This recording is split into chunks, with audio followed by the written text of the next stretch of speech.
Combien d'entre vous ont entendu parler des moteurs alternatifs, qui marchent à l'alcool, à l'eau et aux déchets recyclés? Des carburateurs qui peuvent faire des centaines de kilomètres avec 3 ou 4 litres d'essence. Des moteurs électriques ou magnétiques, qui peuvent tourner indéfiniment. Vous ne les connaissez pas parce que s'ils venaient à être utilisés, les compagnies pétrolières ne feraient plus d'affaires. Le principe du moteur à explosion est périmé depuis plus de 50 ans.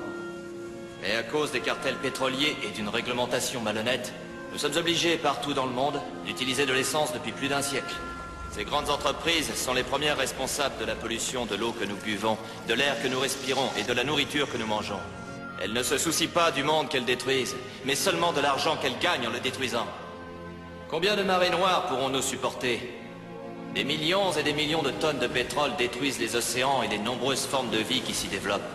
Parmi elles, il y a le plancton, qui fournit 60 à 90% de l'oxygène de la Terre. C'est sur lui que repose tout l'écosystème marin qui forme la base des ressources alimentaires de notre planète.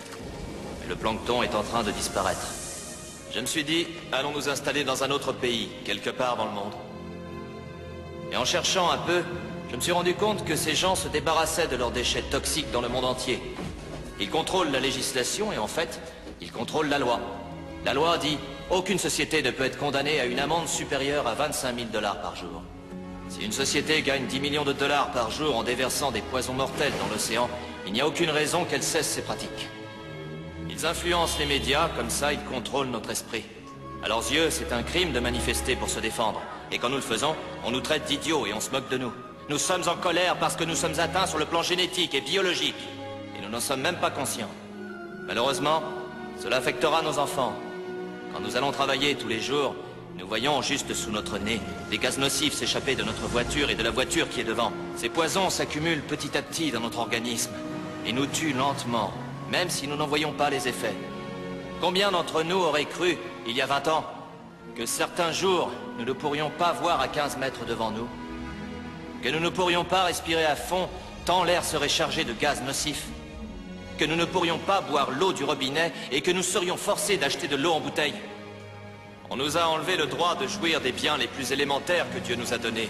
Malheureusement, la réalité est tellement sinistre que personne ne veut en entendre parler. On m'a demandé ce qu'on pouvait faire. Je pense qu'il nous faut une assemblée responsable qui puisse défendre nos intérêts plutôt que ceux des grandes entreprises. Cette assemblée doit interdire l'introduction dans notre environnement de tout ce qui n'est pas parfaitement biodégradable ou chimiquement neutralisable en cours de production. Finalement, tant qu'on pourra faire du profit en polluant la terre, les entreprises et les individus continueront à faire ce qu'ils veulent. Nous devons obliger ces entreprises à opérer avec le maximum de sécurité et de sérieux, sans jamais perdre de vue nos intérêts, afin que si elles manquent à leurs obligations, nous puissions récupérer nos ressources et en faire ce qui nous semble juste en notre âme et conscience.